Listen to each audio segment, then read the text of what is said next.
Quero cumprimentar a todas as famílias que estão em casa, você que está tomando seu café com a sua família.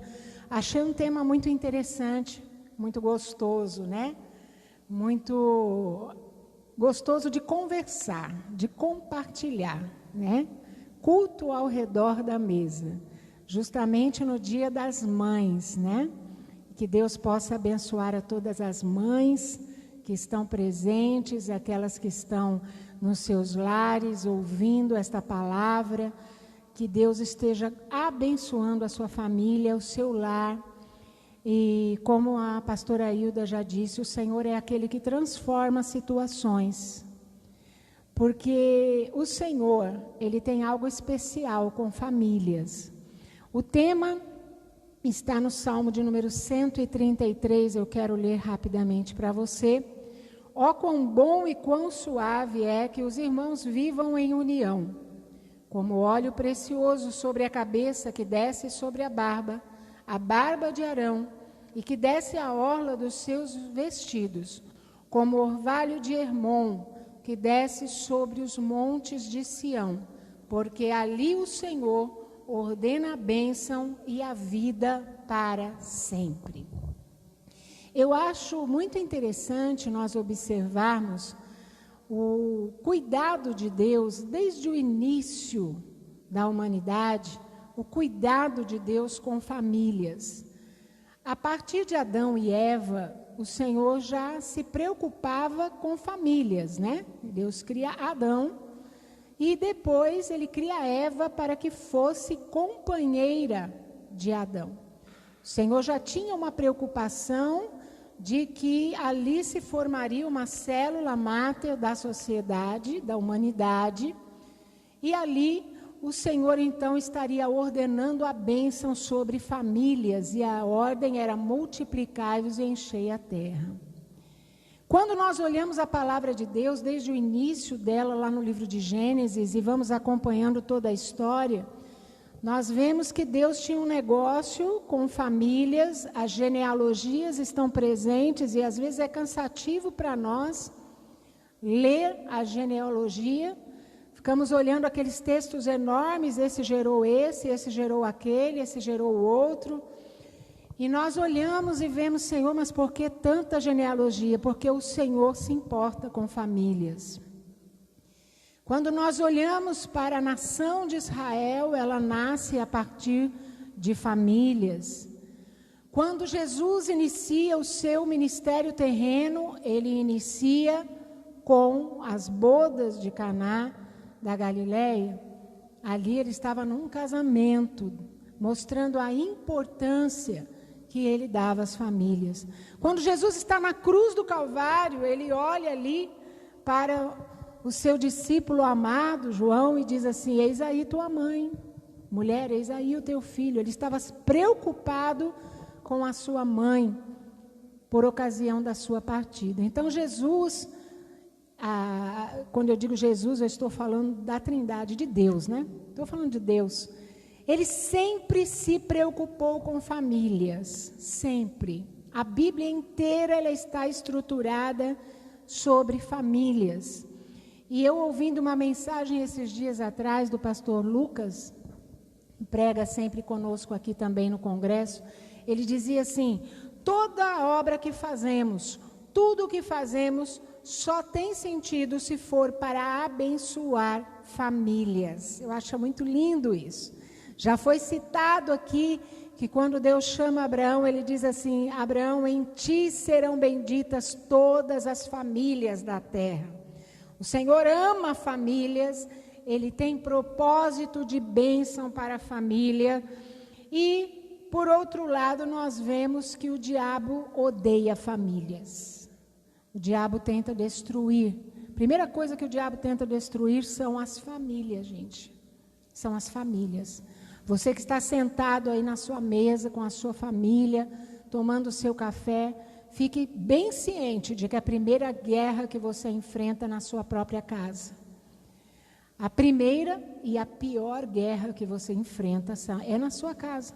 Porque todas as guerras externas que nós possamos enfrentar, nós temos grande capacidade de vencer, mas quando a batalha é dentro da nossa casa, nos desestrutura, nos tira a paz, nos tira a esperança. Porque quando você entra em casa, muitas vezes você olha e diz, está tudo dando errado aqui. Parece que Deus me abandonou, eu não sinto mais Deus dentro da minha casa. Mas nesta manhã o Senhor tem uma bênção para a tua casa, para a tua família, para os teus que estão sentados aí à mesa contigo, e para aqueles que não estão, porque se recusaram a vir. Porque tem isso também, né? Quantos pais, quantas mães, quantos estão chorando, quantos avós estão chorando hoje a ausência dos seus filhos no Dia das Mães. Não porque não possam ir, mas porque não querem. Mas eu quero te dizer uma coisa, Deus tem algo especial para a tua família. E o diabo não poderá frustrar os planos de Deus na tua vida e nem na vida da tua família. Ele odeia e ele tenta desestruturar famílias. Desestruturando famílias, ele desestrutura igrejas. Desestruturando famílias, a moral vai sendo contaminada, a sociedade vai sendo contaminada, e nós vamos vendo que a força da igreja, a força do povo de Deus pode diminuir quando o diabo consegue atingir famílias. Isso está bem latente hoje, né? Estamos vivendo uma sociedade em que as famílias já não são tão valorizadas como eram antes. Há quem diga que haverá um tempo em que o próprio Estado irá assumir o controle e a educação dos filhos. Mas o sangue de Jesus tem poder. Nós estamos aqui para fazer frente a todas as artimanhas do diabo que tentam destruir e imobilizar as famílias que Deus criou, que Deus uniu, que Deus deseja fortalecer. E a palavra de Deus nos mostra que maior é o que está em nós do que o que está no mundo. Então, meus irmãos, que aqui estão presentes, e os que estão nos seus lares, decrete isso no teu lar, na tua casa. Pronuncie sempre palavras de vitória, de bênção, sobre a tua família, sobre o teu lar. Nunca diga que não tem jeito, porque para Deus nada é impossível. Nós precisamos crer naquilo que pregamos. Nós precisamos crer na palavra que professamos. E a palavra de Deus é fiel e ela é digna de toda aceitação. Deus preservou as famílias até hoje, desde o início da humanidade, e Ele continuará preservando, porque é propósito dEle, apesar de todas as investidas do diabo contra as famílias. Ali, o Senhor ordena a bênção. Culto ao redor da mesa. Eu achei muito interessante isso, né? Culto ao redor da mesa, porque o culto é um momento de adoração a Deus. E a pergunta que eu faço nesta manhã para você é: a tua casa, na tua mesa, tem havido momentos de adoração a Deus, de louvor ao nome do Senhor? Ou será que tem sido apenas momentos de discussão, de solução de problemas, de discutir que está faltando isso ou aquilo, de um criticar o outro? Como tem sido o culto ao redor da tua mesa? E eu quero dizer uma coisa, este culto não é hoje, é todo dia. Esse culto tem que acontecer ao redor da tua mesa. Todos os dias os teus filhos têm que sentar junto com você, ouvir a palavra de Deus, ouvir as bênçãos de Deus. Você não pode sentar à tua mesa para criticar o teu cônjuge, para falar mal de alguém da igreja, para falar mal do teu pastor. Não. Seus filhos estão ouvindo. Eu já ouvi testemunhos, a gente lida com pessoas muito tempo, testemunho de jovens que diziam assim: eu não quero mais ser crente, porque quando meu pai e minha mãe sentavam à mesa conosco, eles ficavam só falando dos problemas da igreja. Eles só contavam os problemas da igreja. Meu pai é pastor, minha mãe é pastora, e quando sentam à mesa é só para falar dos problemas, das dificuldades. Não. A tua casa, o momento da tua refeição, da tua alimentação, do teu diálogo com a tua família, tem que ser para contar as bênçãos de Deus. E nunca, nunca para falar coisas negativas, para falar mal de alguém, não. Não é esse o propósito de Deus. A partir daí, você começa a abençoar a tua família. O diabo só atua onde tem brecha. O diabo só atua onde existe uma brecha. E se você tem aberto uma brecha dentro da tua casa, na tua mesa de refeição, ele vai aproveitar esta brecha para te perturbar, para trazer discórdia na tua família, para trazer problemas para a tua casa. Ele vai fazer isso. Ele vai tentar te atrapalhar. Então não abra brechas. Não abra brechas, não dê legalidade a Satanás de agir dentro da tua casa. Que a tua casa seja um culto. Você tem feito culto familiar regularmente? Você tem unido os teus filhos, a tua esposa, o teu esposo para orar? Às vezes nós procuramos alguém para orar, não é verdade? Às vezes nós dizemos assim, eu estou precisando de uma irmã para orar comigo. Quem sabe você está precisando orar, principalmente agora na pandemia. Olhe o lado positivo das coisas. É momento de você se unir ao teu cônjuge, aos teus filhos, dobrar os joelhos e buscar a face do Senhor, clamar ao Senhor. Não fique buscando pessoas de fora. Eu preciso que a irmã fulana venha aqui, porque é profeta, porque Deus vai usar. Deus quer usar você dentro da tua casa. Deus quer usar o teu esposo dentro da tua casa. Deus quer usar os teus filhos dentro da tua casa. Ainda esses dias, ouvindo o testemunho de uma irmã, que ela reuniu a família, foi orar com os filhos, e uma menininha dela, pequenininha, chegou para ela e disse assim, mamãe, a senhora não está bem hoje. Ela disse, não, filha, eu estou meio doente, estou com dor de cabeça. A menininha falou, posso orar pela senhora? 4 aninhos. Posso orar pela senhora? Botou a mão na cabeça dela e orou e disse, Jesus, cura a minha mamãe, repreende essa enfermidade agora. E a dor de cabeça da irmã, o mal-estar, a enxaqueca, sumiu na hora.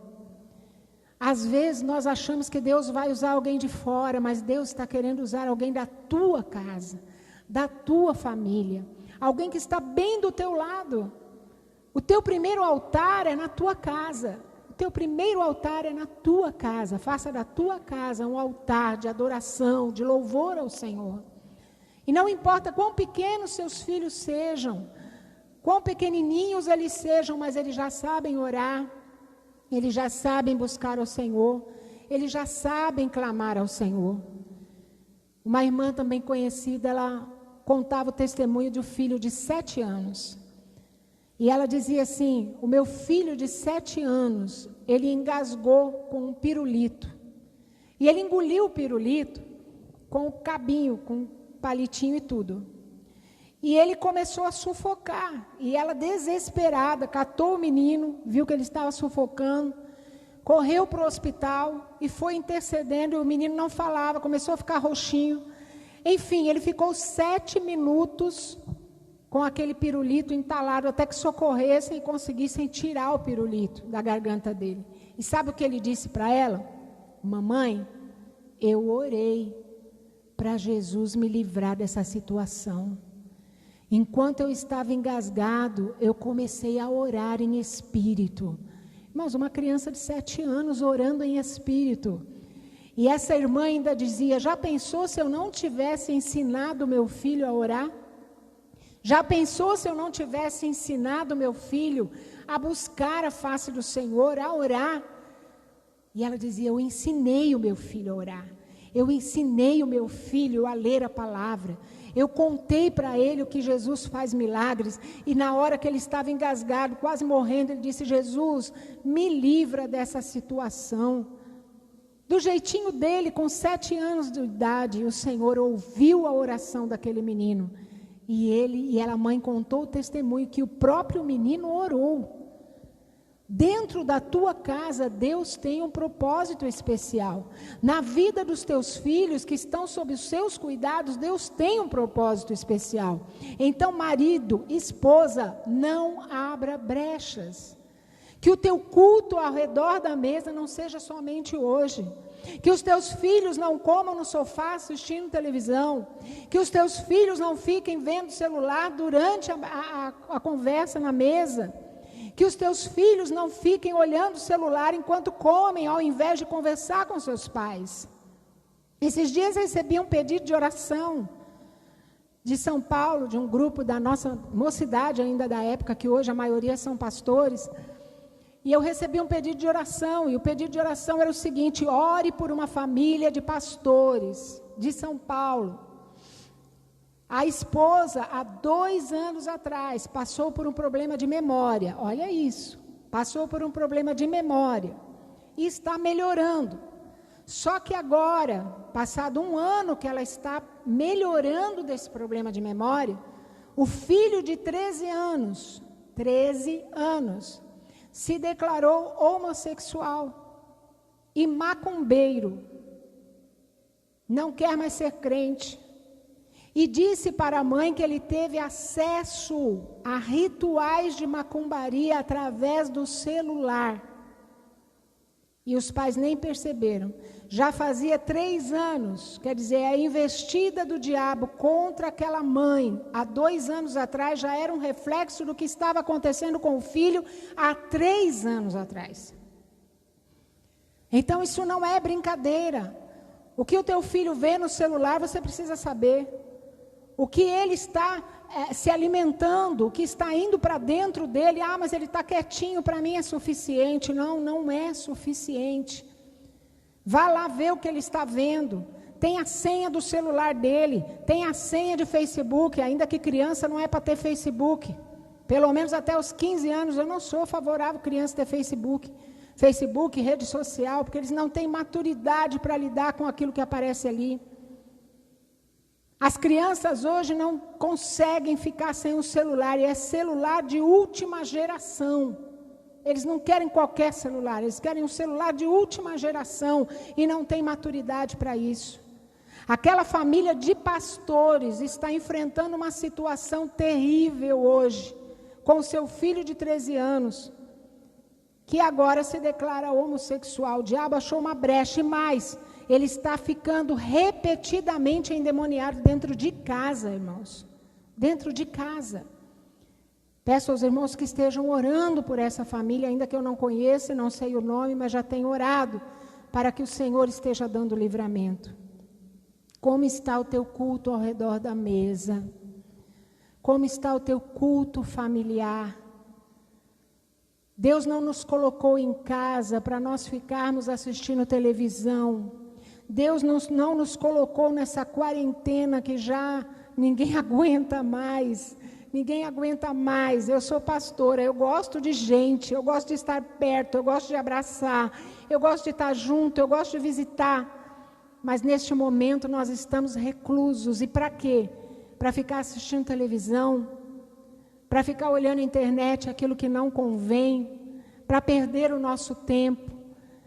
Entenda uma coisa, Jesus está voltando, Jesus está voltando, Jesus está voltando, e Ele está nos dando um tempo para uma intimidade com Ele. E eu quero dizer para você, não perca esta oportunidade de ter essa intimidade com Ele dentro da tua casa, porque é nesse tempo que Ele vai manifestar a sua glória dentro da nossa casa. Sim, nesse tempo de perda, tempo de angústia, tempo de lágrima, tempo de choro, é nesse tempo que a glória de Deus vai se manifestar de uma forma especial através da intimidade. É tempo de intimidade. Culto ao redor da mesa, porque ali o Senhor ordena a bênção.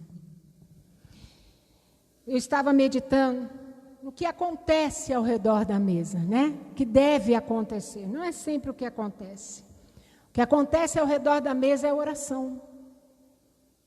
Quantos de nós já não oram mais na hora da alimentação? As famílias se reúnem, só ora quando vem visita.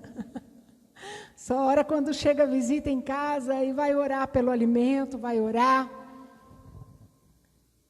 Mas quando não tem ninguém em casa, senta todo mundo à mesa, cada um vai pegando num horário, ninguém espera mais pelo outro, cada um come num horário, a hora que dá, o jeito que dá, sem oração, sem agradecimento, sem colocar diante de Deus a gratidão por aquilo que Ele tem colocado na tua mesa.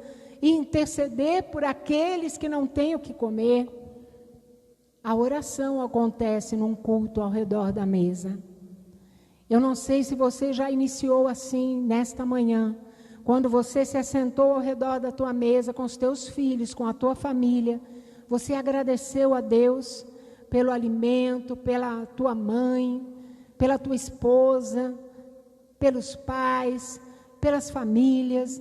Você agradeceu a Deus até pelo que você não tem, porque o Senhor sabe aquilo que você pode e aquilo que você não pode ter, aquilo que você deve e aquilo que você não deve ter.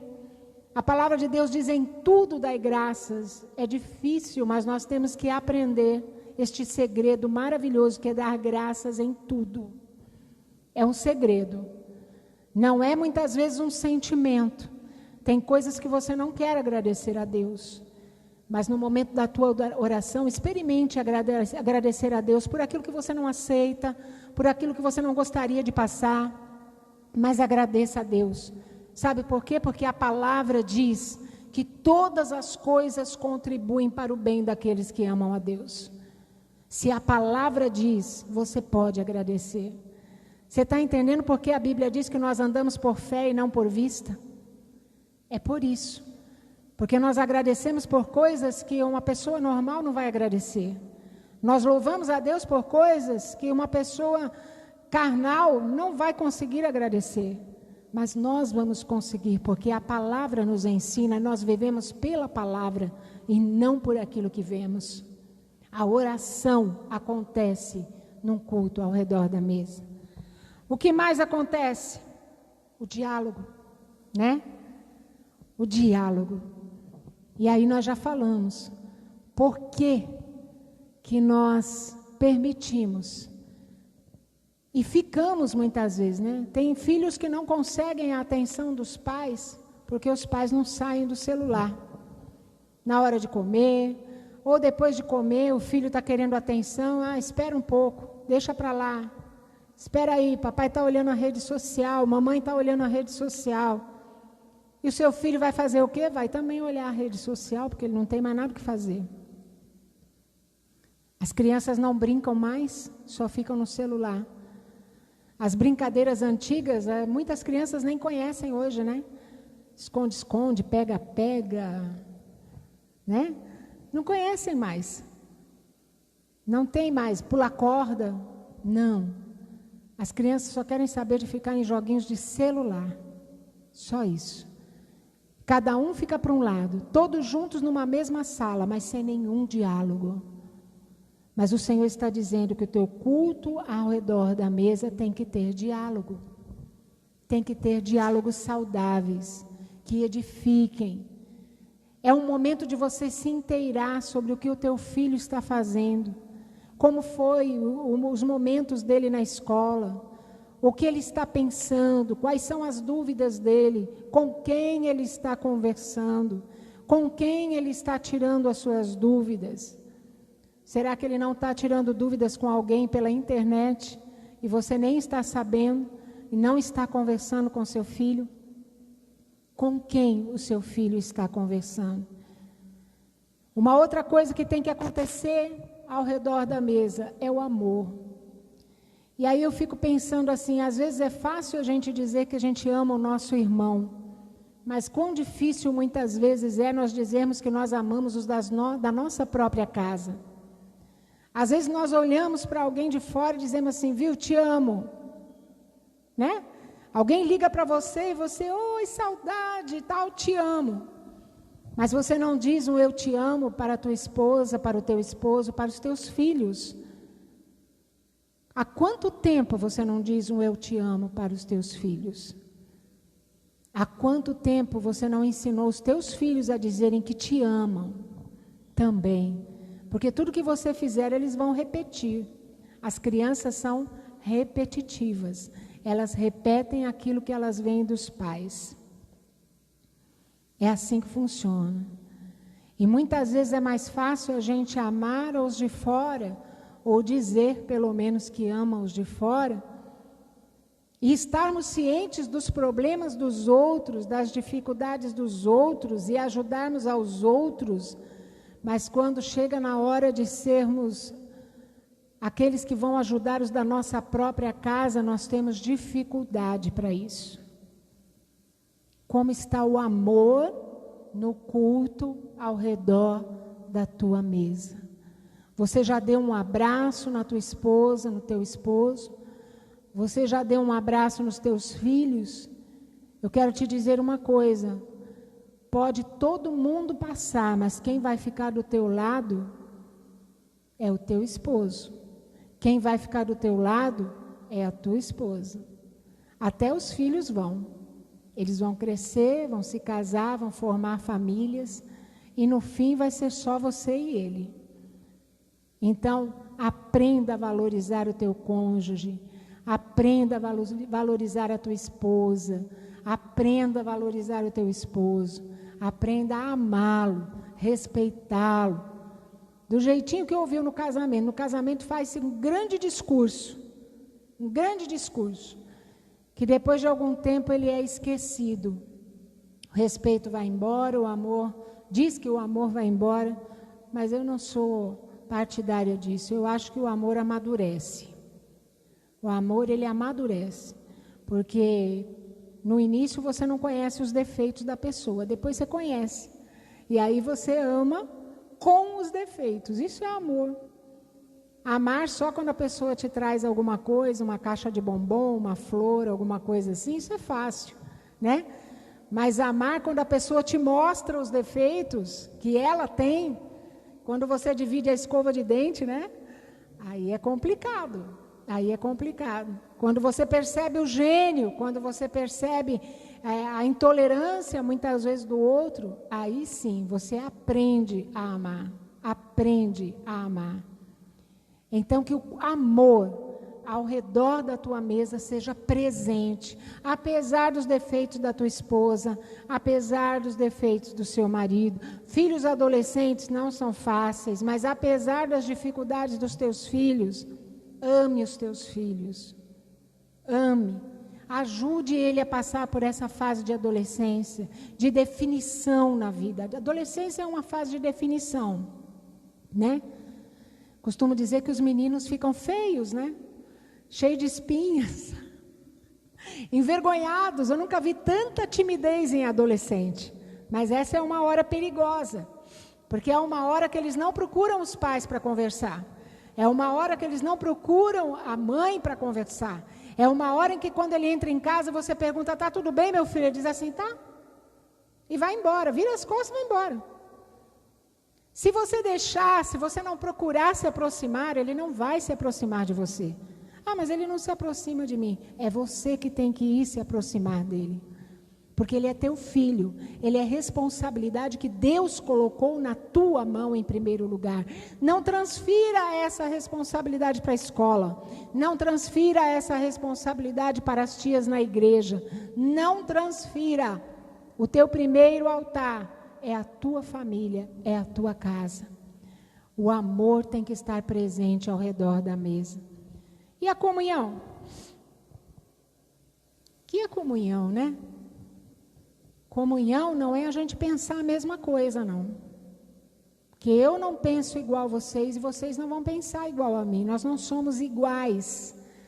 Deus é tão maravilhoso que Ele nos fez um diferente do outro. Mas nós podemos ter comunhão. Nós podemos ter comunhão. Quanto mais dentro da tua casa. Quanto mais dentro da tua casa. Apesar do teu filho ter uma personalidade diferente, você olha e fala assim: mas que personalidade difícil.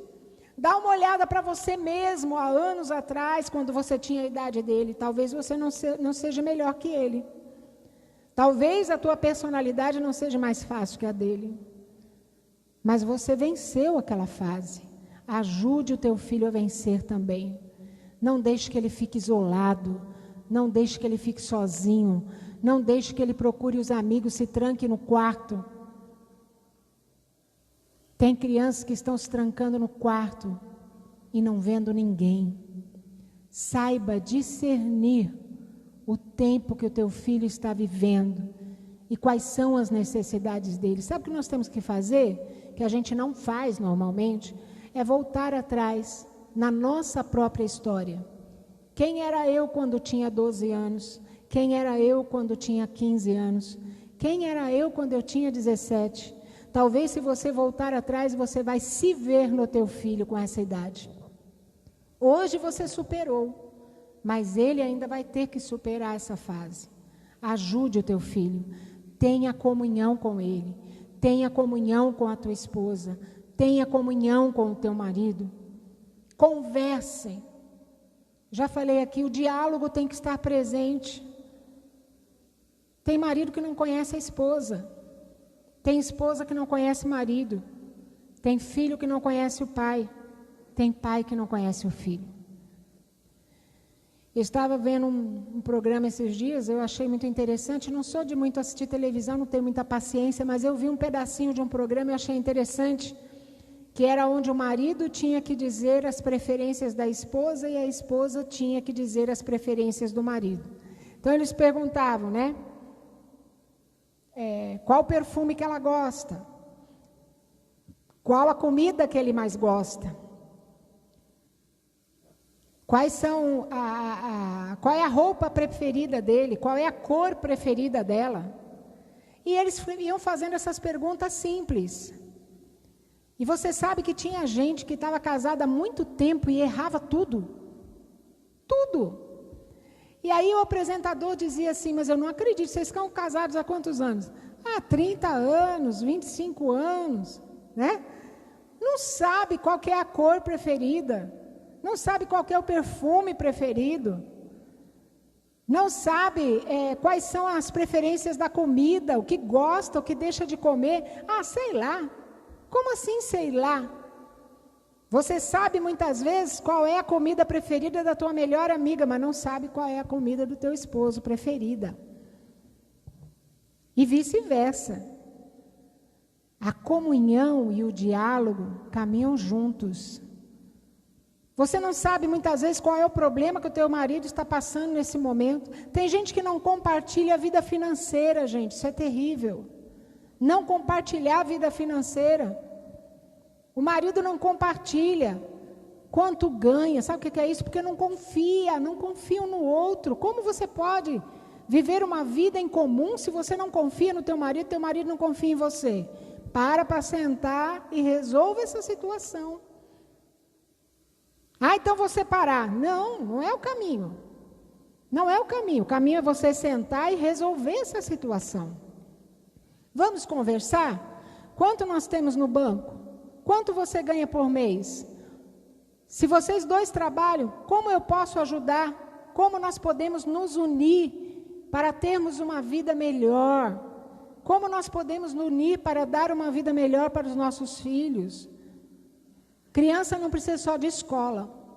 Antigamente a gente tinha só escola, né? No meu tempo era só escola, fazia escola e voltava para casa. Hoje em dia criança não precisa só disso, não. Criança precisa de uma atividade física. Você tem que colocar a criança numa atividade física. É curso de inglês. É curso de computação. Dá trabalho criar filho. Esse negócio de sair os dois para trabalhar, deixa a criança na escola, quando chegar em casa, acabou. Fica aí esperando a mamãe chegar. Não, ele não vai ficar esperando você chegar. Ele vai sair, vai procurar o que fazer. E aí é que está o perigo. Ele vai achar. Ele vai achar. Dê atividades ao seu filho, ocupe a mente dele. Quanto mais ele se torna adolescente, mais ele precisa ter a mente ocupada. Precisa de atividades que se interessem. Música eu acho maravilhoso. Música eu acho maravilhoso. Coloque o teu filho numa aula de música. Tocar um violão, tocar uma bateria. A bateria faz barulho, deixa ele tocar a bateria. Ele vai tocar bateria na igreja, ele vai se achar na igreja. Ele vai ter uma motivação, o jovem gosta de música. Você está entendendo? Não é só você dizer, eu tenho que pôr comida na mesa. Não.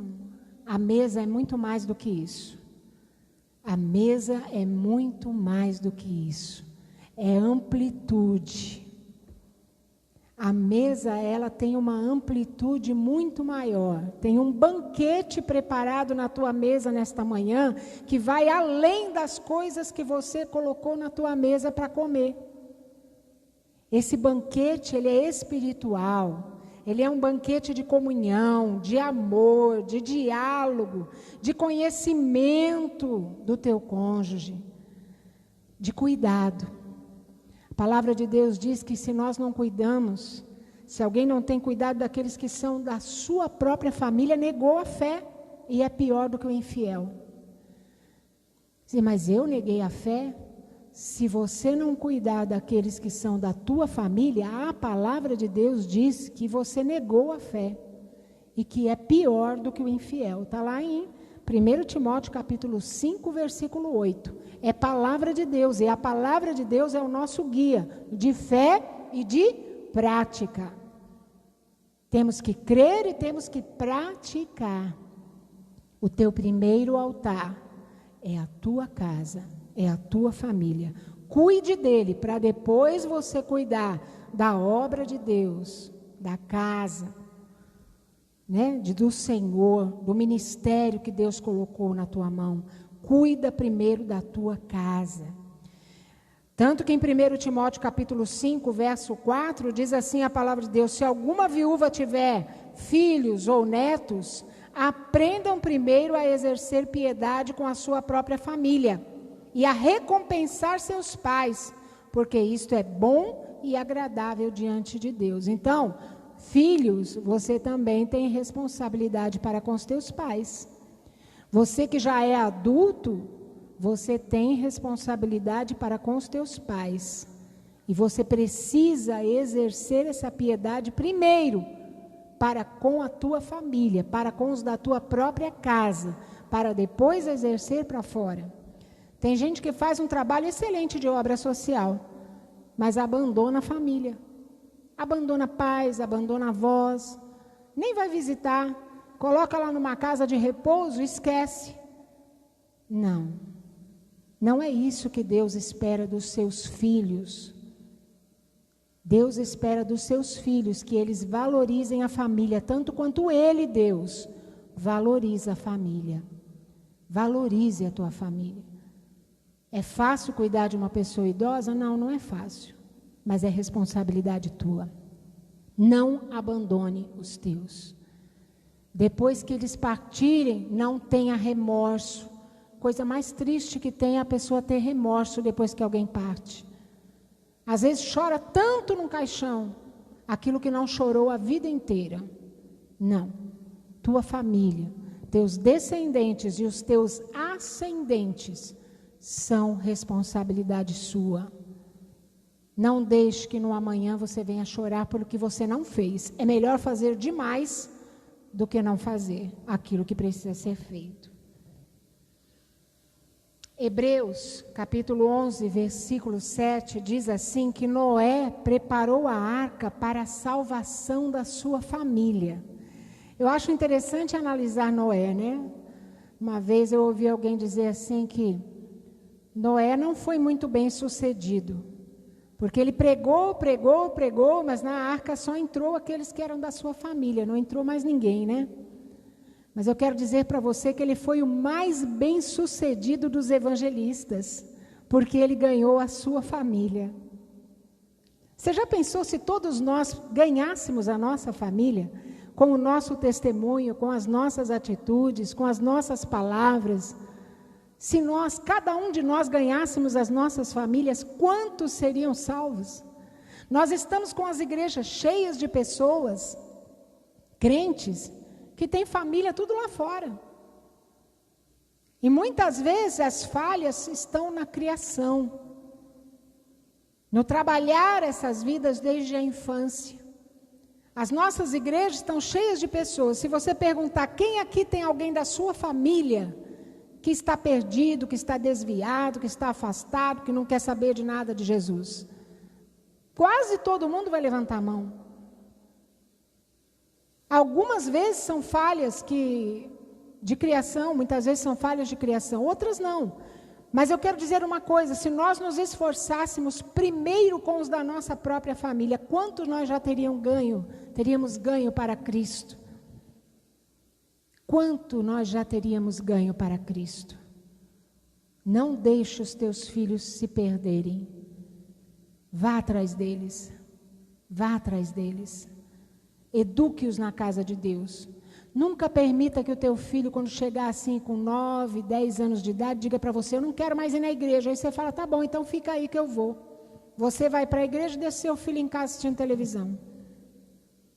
Eu me lembro muito bem que a missionária Erotides pegava a Sueli, pegava as filhas e arrastava pelo caminho para ir para a igreja a pé. Mas dizia, vocês não vão ficar. Não quero ir, vamos para a igreja. Qual o resultado? Hoje estão todas aí, firmes, na presença do Senhor. Todas servem ao Senhor. Foram arrastadas, reclamaram, choraram, xingaram, mas estão aí. Enquanto o teu filho estiver dentro da tua casa, ele não te dá ordens. Ah, mas ele tem mais de 21 anos. Ele não te dá ordens. Ele só vai cuidar do próprio nariz, sabe quando? Quando ele tiver dinheiro para se manter. Enquanto ele não tiver dinheiro para se manter, ele que fique quietinho e obedeça papai e mamãe. E vá para a casa do Senhor. Deus tem bênção para a tua família, mas não esqueça disso. Não esqueça disso. O diabo luta muito na família. E se você abrir brecha, ele vai dominar a tua casa. E para fechar a brecha depois de aberta, é mais difícil você fechar um rombo enorme do que você não permitir que ele se abra. Não permita que o diabo ache brecha. Coloque a tua família na presença do Senhor, ao redor da mesa, todos os dias, não somente hoje. O Senhor ordena a bênção. Desde o início da palavra de Deus, o Senhor ordena a bênção na família. E agora, neste tempo em que o diabo achou uma brecha na humanidade, e ele tenta desconstruir, desestabilizar, desestruturar, desvalorizar o casamento, a família, os filhos estarem ao redor da mesa, os filhos aprenderem com os pais. Agora é o seguinte, né? Existem aí pessoas defendendo a hipótese que o filho decide se ele quer ser homem ou ser mulher. E isso a partir da mais tenra idade. Nunca ouvi um absurdo maior e achei que eu não veria isso. Eu achei que eu ia morrer antes de ver isso. Mas eu estou vendo. E muitos pais, fechando a boca, não vão nas escolas para brigar pelos seus filhos. Nós temos na igreja mulheres que são professoras e elas contam para nós qual é a dificuldade delas nas escolas, que colocam livros na mão delas e falam assim, ensine isso. Tudo contrário à palavra de Deus. E elas dizem assim, pastora, nós não vamos ensinar. Estamos enfrentando uma dificuldade, correndo o risco de ser mandado embora. Porque nós estamos dizendo que não vamos ensinar. Eu disse, pois fique firme e não ensine mesmo. Como que um crente, uma cristã, vai abrir a boca para ensinar tudo que é contrário à palavra de Deus para crianças? Se você é professora, cuidado com aquilo que colocam na tua mão. Analise bem o conteúdo das coisas e bata o pé. Não deixe que ninguém venha dominar aquilo que você aprendeu de Deus para ensinar para as crianças e dizer para você que você não vai mais fazer isso, que agora você vai ensinar aquilo, agora você vai ensinar que a criança pode escolher o que ela quer, que a criança não tem que obedecer pai e mãe. Nós temos uma irmã na igreja, esposa de dirigente, que ela um dia, conversando com a filha, teve uma discussão com a filha de 10 anos. A filha olhou para ela e falou assim, eu vou contar para minha professora. Ela me deu o telefone e disse que se eu for maltratada, é para eu ligar para esse telefone aqui e denunciar. A mãe olhou para a cara dela e falou assim, o quê? Ela disse, minha professora deu esse telefone. Disse, se eu for maltratada, estava sendo corrigida. Mas você está vendo a inversão de valores? Se eu for maltratada, é para mim ligar para esse telefone aqui e denunciar a senhora. Ela disse, pois bem, minha filha, então você telefone. Vão vir te buscar do conselho tutelar e vão te levar embora. E a mãe não vai te buscar mais. Deu um susto na menina. A menina arregalou o olho e falou, a mãe não vai te buscar não. Se você denunciar a mãe, você vai embora, nunca mais vai voltar. Aí a menina ficou quieta. E a mãe contou o testemunho, foi na escola e conversou com a professora. Falou, que negócio é esse? A minha filha não está sendo maltratada, a minha filha está sendo ensinada. Quer dizer que agora você não pode ensinar o seu filho, você não pode corrigi-lo. Quando ele for mal criado, você não pode colocar de castigo, você não pode, né? A palavra de Deus diz que fustigando-o com a vara, nem por isso morrerá. A correção precisa existir. Não deixe seu filho fazer o que quer, não vá na onda desses psicólogos, ele vai fazer o que ele quiser. Não, não vai. Ele vai aprender. Nós fomos criados, desde nosso nascimento, nós temos que aprender as coisas certas, as coisas corretas, a moral, tudo de acordo com a palavra de Deus. Não abra mão disso. Não abra mão desse ensino para a vida dos seus filhos. Acompanhe os livros de escola dos seus filhos. Acompanhe. Pega o livro dele, deixa eu ver que livro é esse. O que tem aqui? O que está escrito? Não permita que coloquem coisas na cabeça do seu filho que vão afastá-lo dos caminhos do Senhor depois. Culto ao redor da mesa. É bem mais amplo do que aquilo que você colocou hoje na sua mesa. Deus tem milagre para a tua família. Deus tem bênção para a tua família. Mas a sua parte ninguém vai fazer por você. É você que tem que fazer. É você que tem que realizar. Realize no melhor do teu entendimento, baseado na palavra de Deus. Peça direção a Deus nesta manhã.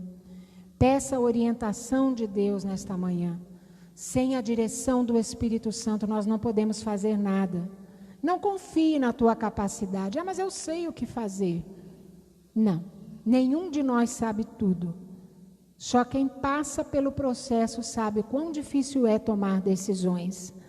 Mas o Senhor vai iluminar as tuas decisões nesta manhã e fazer com que você seja um bom pai, uma boa mãe, um bom filho, um bom esposo, uma boa esposa.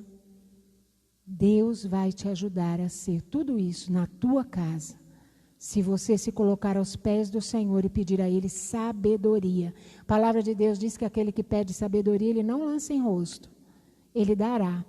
Então peça sabedoria, peça sabedoria. Salomão pediu somente sabedoria. Ele podia ter pedido riqueza, podia ter pedido tanta coisa. Às vezes a gente dobra o joelho para pedir tanta coisa para o Senhor. Nesta manhã, peça sabedoria para a tua casa, sabedoria para dirigir a tua família. E o Senhor vai dar, na medida recalcada, sacudida, transbordante, ser-lhe-á dada, em nome de Jesus. Eu quero orar com você nesse momento, que você possa meditar nesta palavra. Eu quis falar de coisas bem práticas, né? Porque não adianta a gente chegar com coisa teórica.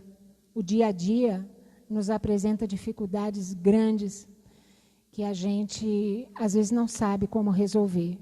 Mas na oração, você vai conseguir resolver tudo. Deus vai falar com você. Fecha os teus olhos. Senhor, meu Deus e meu Pai Celestial, em nome de Jesus, eu quero te agradecer agora, Senhor, por estes momentos, ó Deus, em que tivemos a oportunidade de estar compartilhando um pouco da Tua palavra, a respeito, Senhor, de algo que o Senhor preza tanto, ó Deus, que é a família. São pais, mães, filhos, Senhor amado, avós, pessoas, ó Deus, que necessitam agora de uma iluminação espiritual para as tantas dificuldades, para os tantos enfrentamentos, ó Deus, que a família vem oferecer. As investidas do diabo são muitas, Senhor. São pratos e pratos que são oferecidos todos os dias. Ó Deus amado, e se nós não estivermos vigiando, a nossa casa se torna, Senhor amado, um centro de discórdia, de angústia, de lágrima, de tristeza. Mas nesta manhã eu sei que o Senhor está abençoando cada família, ó Deus, que está ouvindo esta palavra. Eu te peço em especial pelas mães que tanto sofrem pelos seus filhos, que dão a vida pelos seus filhos. Hoje é o Dia das Mães. Que o Senhor esteja abençoando a cada uma de uma forma especial, guardando, livrando de todo mal, tirando todo o impedimento da vida dos seus filhos. Aquelas que estão chorando, Senhor, porque estão vendo, ó Pai amado, que o diabo tem trabalhado na sua casa e não estão conseguindo impedir com as suas próprias mãos.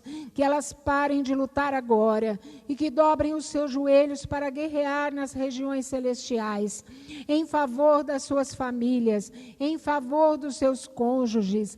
Senhor amado, estenda as mãos agora sobre cada um, Senhor amado, sobre cada família, e que a tua bênção seja constante, que toda a investida do diabo caia por terra.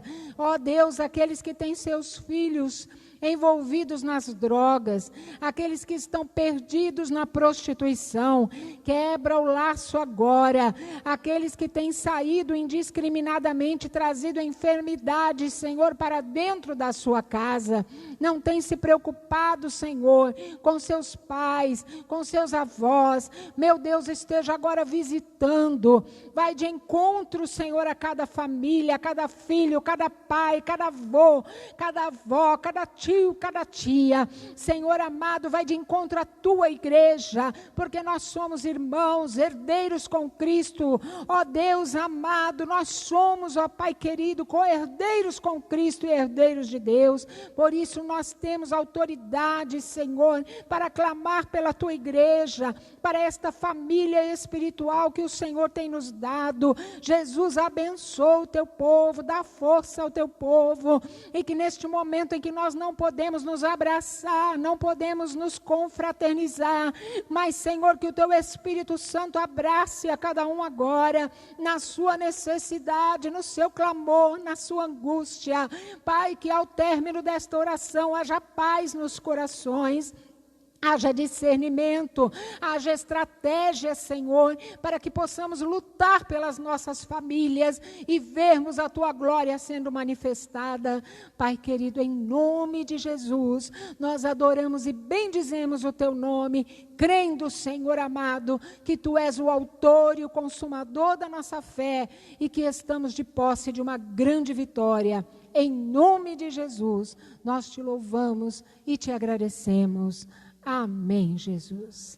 Amém, meus irmãos. Deus vos abençoe em nome de Jesus.